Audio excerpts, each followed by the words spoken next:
सभी को मेरा नमस्कार। आपके प्रदेश के सुयोग्य अनुभवी महामहिम राज्यपाल श्री थावरचंद गहलोत जी,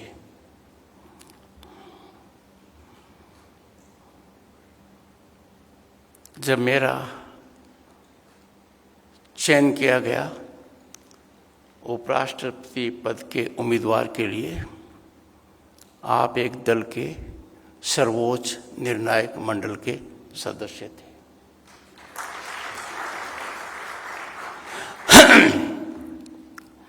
आपके प्रदेश के अत्यंत अनुभवी, दूरदर्शी उप मुख्यमंत्री श्री डी.के. शिव कुमार जी, विधि का संयोग ऐसा रहा कि 1989 में मैं लोकसभा का सदस्य बना और आप विधानसभा के। हम दोनों को सौभाग्य मिला मंत्री बनने का, आपको राज्य में और मुझे केंद्र में। जनता का आशीर्वाद प्राप्त करना बहुत मुश्किल है और मैं मेरे पेशे में इतना लिप्त था कि मुझे उस रास्ते से अलग हटना पड़ा। पर आपके सुयोग्य उप मुख्यमंत्री 1989 से लगातार विधानसभा में विदाउट एनी इंटरप्शन हैं। ऐसा उदाहरण शायद ही कोई अपने देश में मिलेगा। Shri M.C. Sudhakar, honourable minister government of Karnataka,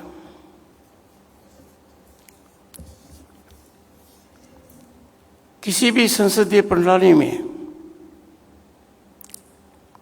सबसे बड़ा और महत्वपूर्ण स्थान विधायिका का है और विधायिका परिभाषित होती है सत्ता पक्ष और प्रतिपक्ष से।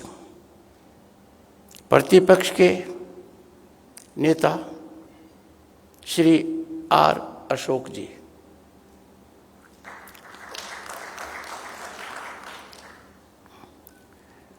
श्री चेलवाड़ी नारायण स्वामी प्रतिपक्ष के नेता,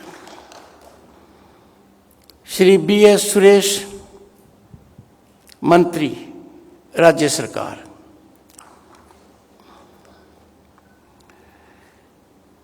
इस कार्यक्रम के लिए मैं आभारी हूं राज्यसभा के सांसद श्री लहर सिंह सिरोया जी का। मूलतः राजस्थान से आते हैं, उदयपुर से, और मेवाड़ के बारे में आपने चर्चा की।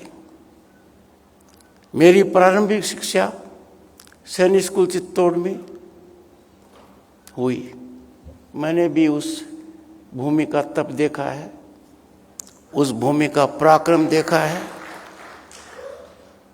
और उस भूमि का शौर्य देखा है। महाराणा प्रताप हो, महाराणा सांगा हो। यहाँ मेरे सबसे पुराने मित्र राज्यसभा के पूर्व सांसद श्री महेश पोद्दार भी हैं। सरल स्वभाव के पर माननीय उप मुख्यमंत्री जी, हम दोनों में एक बात और भी कॉमन है। We both are members of the daughters club. Shri Veerappa ji, ex MLC,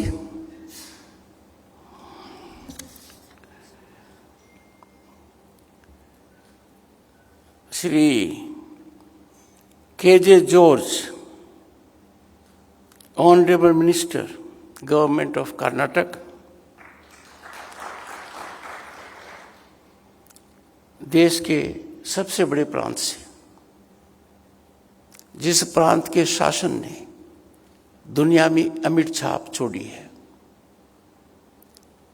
जहां बदलाव 2017 के बाद 180 डिग्री आया है, जहां कानून की अव्यवस्था प्रदेश का परिचायक बन गई थी, उस देश में ऐसा कानून का राज स्थापित करने वाले उत्तर प्रदेश के मुख्यमंत्री उस प्रांत से श्री दिनेश प्रताप सिंह आते हैं।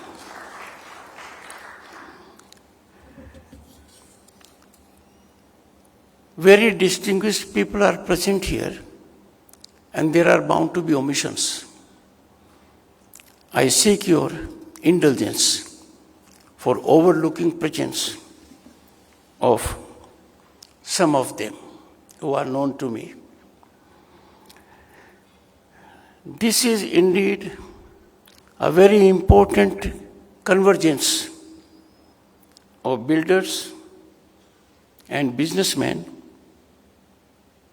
from Bangalore. Bangalore in the country is one of the top 3 in terms of demographic situation, economic progress. Mumbai, Delhi, Bangalore. At the outset, I would like to express my sense of condolence for the unfortunate event, condolence to the families of the bereaved, and I wish the injured speedy recovery. Distinguished audience, the nation suffered a major agony at Pahalgam. There was brutality, barbarity, and there was killing that was targeted. Might of Bharat was challenged. Our civilization was strained. But this is an occasion for us to salute our armed forces. They struck decisively. They struck to the entire global acclaim. The Operation Sindoor attained its object with precision, calibrated and targeted destruction. Muridke and Bhavalpur bear testimony to the might of our armed forces. The world does not require any proof, for the simple reason the coffins were taken to Kabristan accompanied by military officials of that country, politicians of that country, and terrorists. Bharat, home to 1/6 of humanity, has sent a categorical message to the entire world. Bharat will no longer tolerate terrorism. And that is why the potency of our BrahMos manufactured in Bharat was demonstrated by the intended devastation at Jaish-e-Mohammed and Lashkar-e-Toiba headquarters. I have no words to express my gratitude along with all of you for the valor of our armed forces. But on this occasion, being amongst people, I seek to share my thoughts, be it economy or national security. You people have to play a great role. The role is critical because days of conventional war are gone. War has to be fought on technological prowess.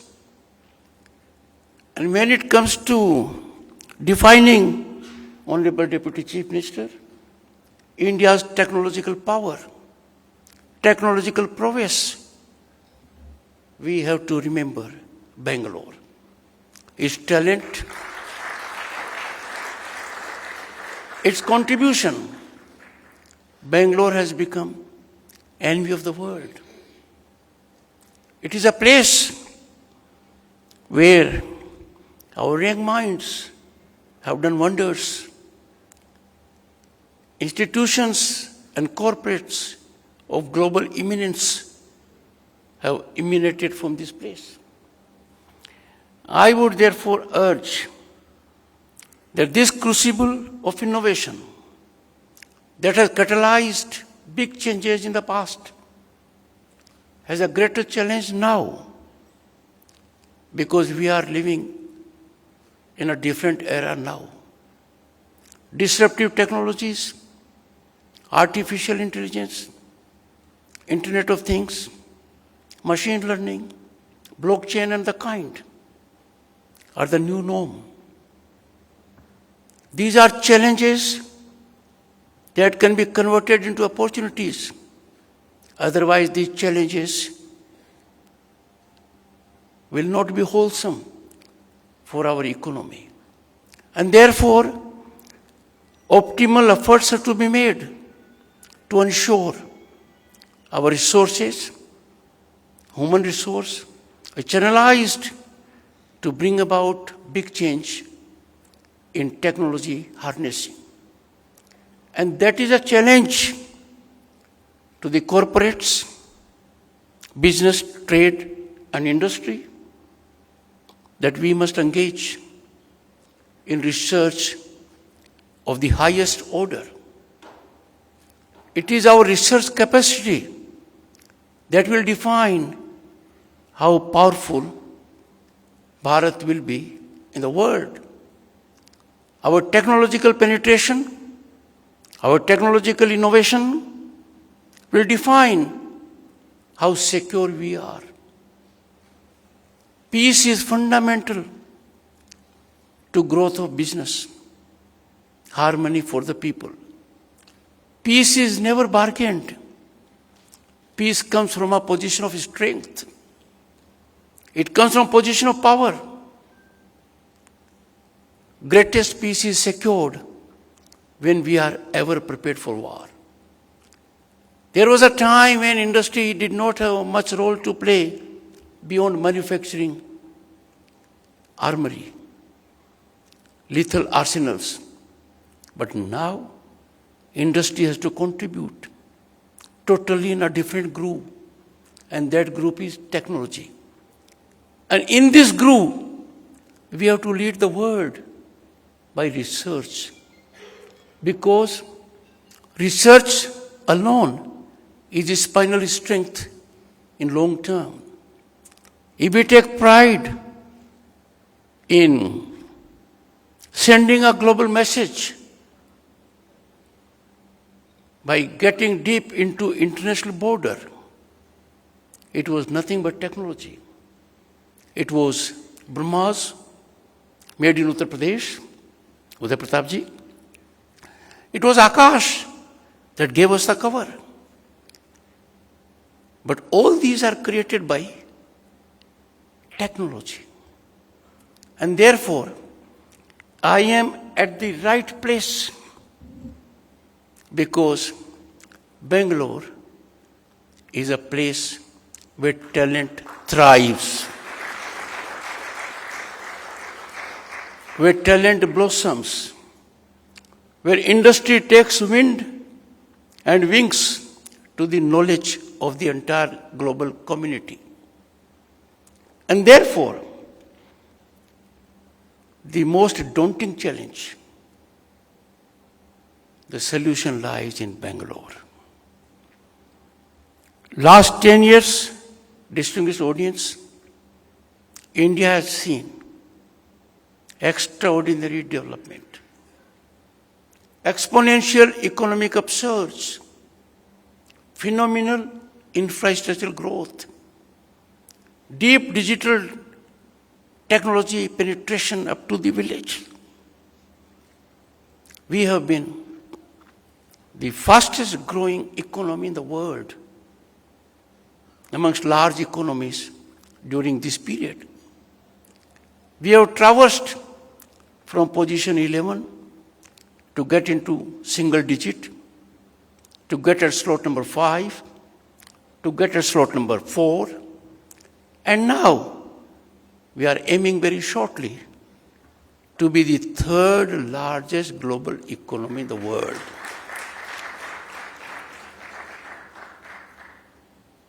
But to politicians, we have senior amongst us, and to industry, I wish to pose a question to you.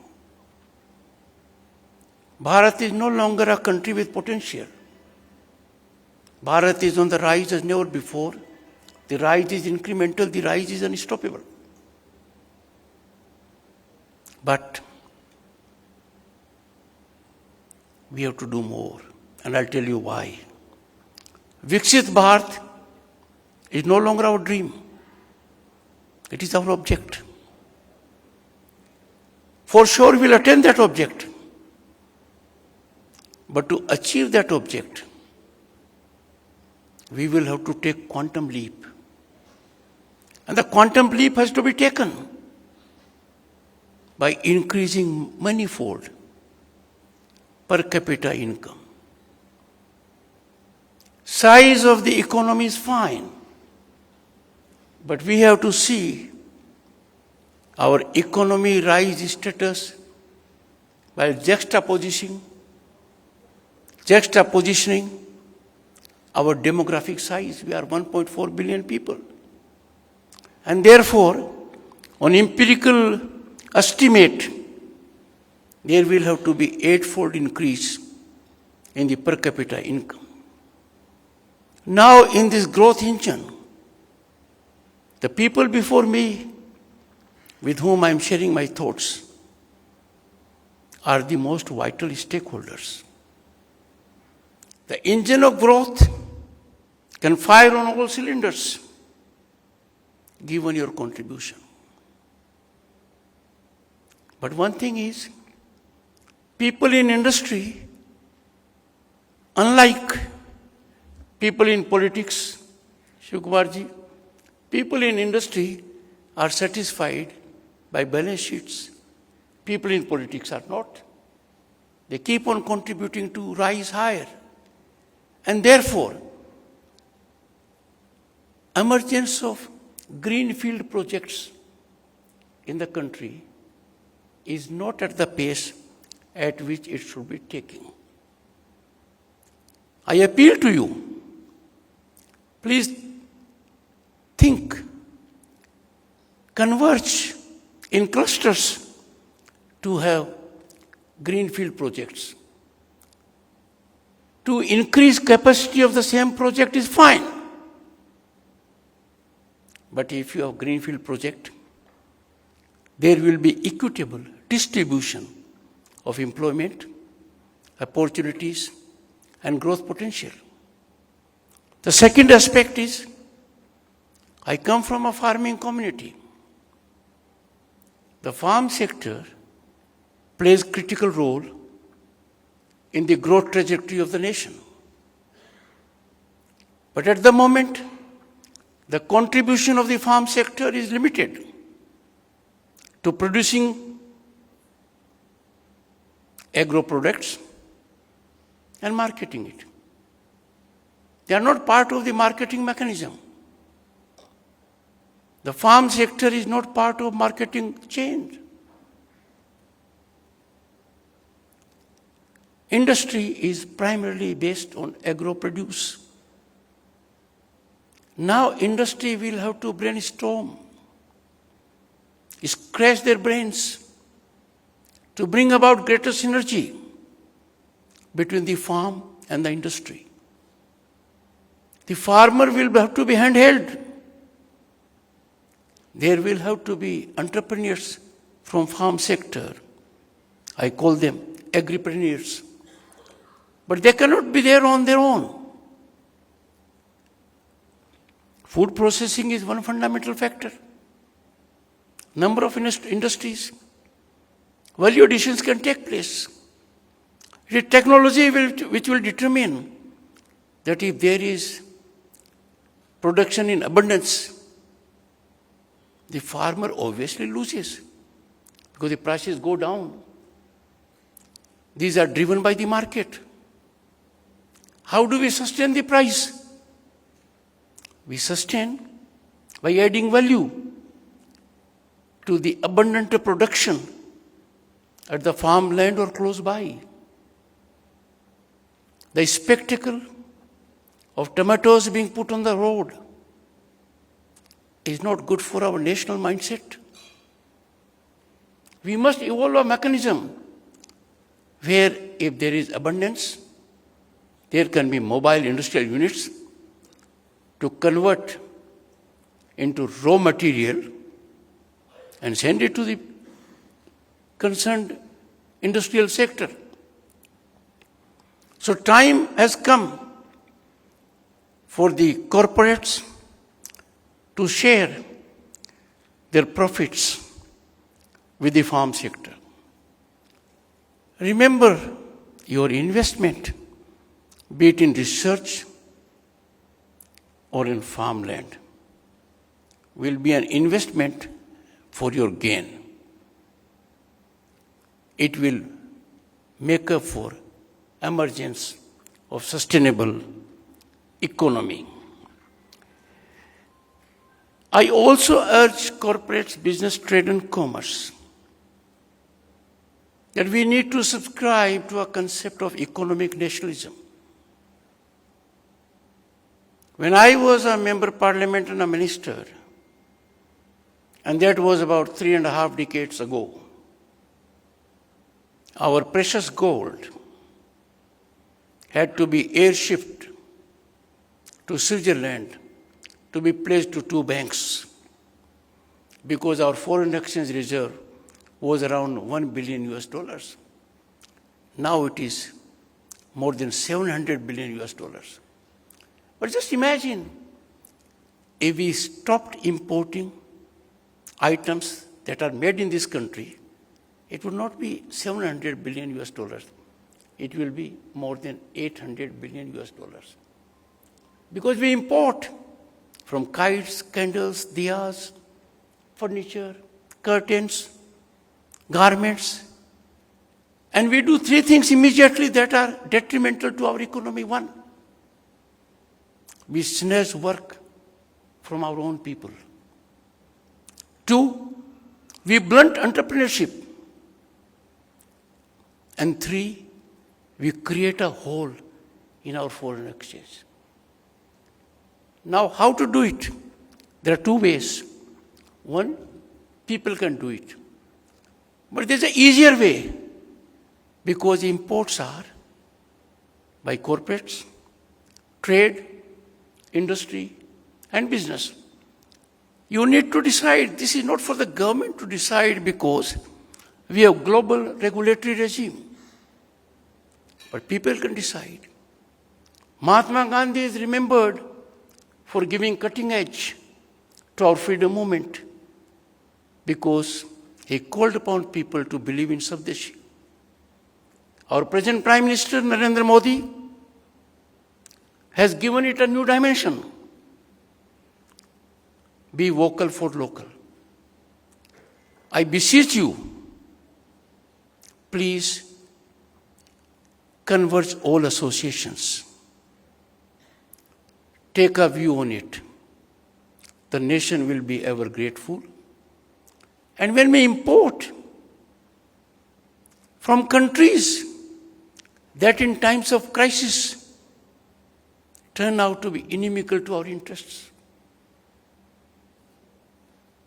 they threaten our security collaterally, why should we not show patriotism? I therefore come to another aspect. Political parties in the country will have to bring down the political temperature. The dialogue between political parties cannot be of confrontation. The dialogue has to be soothing. Democracy is defined, friends, by dialogue and discourse. वेदांत का सिद्धांत है प्रजातांत्रिक मूल्यों का बखान बिना अभिव्यक्ति की आज़ादी और वाद विवाद के बिना नहीं हो सकता। जिसको हम अनंतवाद कहते हैं, उसका क्या मतलब है? आपको अभिव्यक्ति का अधिकार है। यदि अगर कोई आपकी अभिव्यक्ति के अधिकार पर कुठाराघात करता है, कुंठित करता है या रेगुलेट करता है, तो प्रजातंत्र के अंदर कमी आती है।